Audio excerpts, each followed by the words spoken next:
पश्चिम बंगाल में चुनाव नतीजों के बाद हालात लगातार बिगड़ते नजर आ रहे हैं। राज्य के कई हिस्सों में हिंसा, टकराव और राजनीतिक झड़पों की चौंकाने वाली घटनाएं सामने आ रही हैं, जिनमें अब तक कई लोगों की जान जा चुकी है।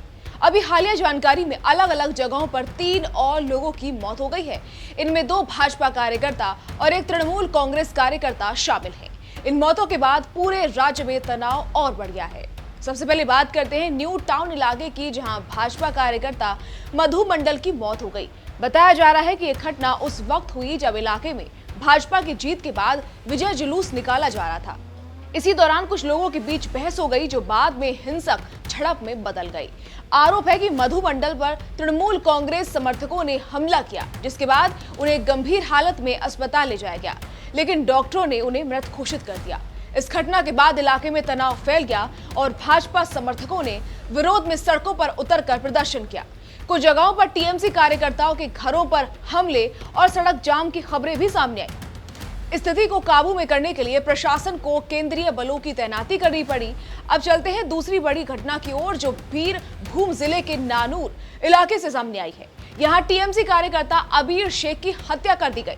पुलिस के मुताबिक संतोषपुर गांव में विवाद के दौरान उन पर धारदार हथियार से हमला किया गया, जिससे उनकी मौके पर ही मौत हो गई। इस घटना में एक और व्यक्ति के घायल होने की भी जानकारी मिली है। टीएमसी ने इस हत्या के लिए सीधे तौर पर भाजपा कार्यकर्ताओं को जिम्मेदार ठहराया है। नानूर से टीएमसी विधायक विधान मांझी ने आरोप लगाया कि यह पूरी तरह से सुनियोजित हमला था और इसके पीछे भाजपा के लोग शामिल हैं। वहीं दूसरी ओर भाजपा ने इन आरोपों को सिरे से खारिज किया है।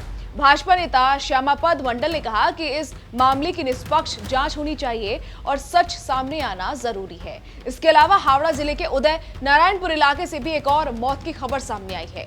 यहां भाजपा कार्यकर्ता यादव वर की मौत हो गई। उनकी पत्नी का आरोप है कि जय श्री राम के नारे लगाने और होली जैसे माहौल में गुलाल खेलने को लेकर उन पर हमला किया गया, जिसमें उनकी जान चली गई।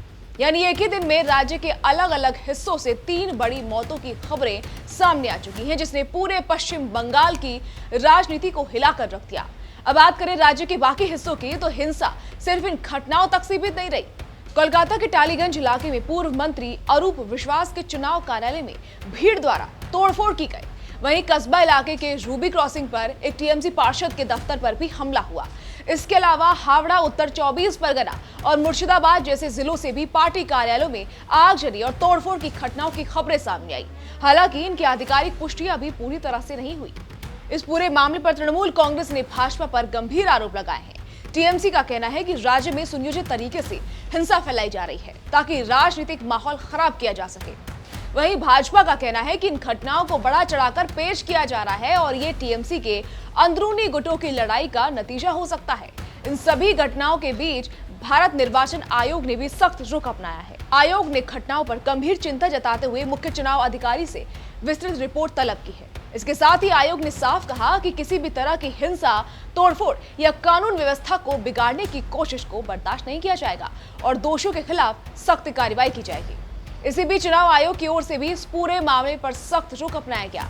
जानकारी के मुताबिक मुख्य चुनाव आयुक्त ने राज्य में चुनाव नतीजों के बाद बड़ी हिंसा और तोड़फोड़ की घटनाओं को गंभीरता से लेते हुए साफ निर्देश दिए हैं कि सभी मामलों में तुरंत और सख्त कार्रवाई की जाए। चुनाव आयोग ने कहा कि किसी भी तरह की राजनीतिक हिंसा, सार्वजनिक संपत्ति को नुकसान या कानून व्यवस्था को बिगाड़ने की कोशिश को बिल्कुल बर्दाश्त नहीं किया जाएगा। साथ ही राज्य प्रशासन से सभी घटनाओं की विस्तृत रिपोर्ट तलब की गई और दोषियों की पहचान कर कड़ी कार्रवाई सुनिश्चित करने को कहा गया।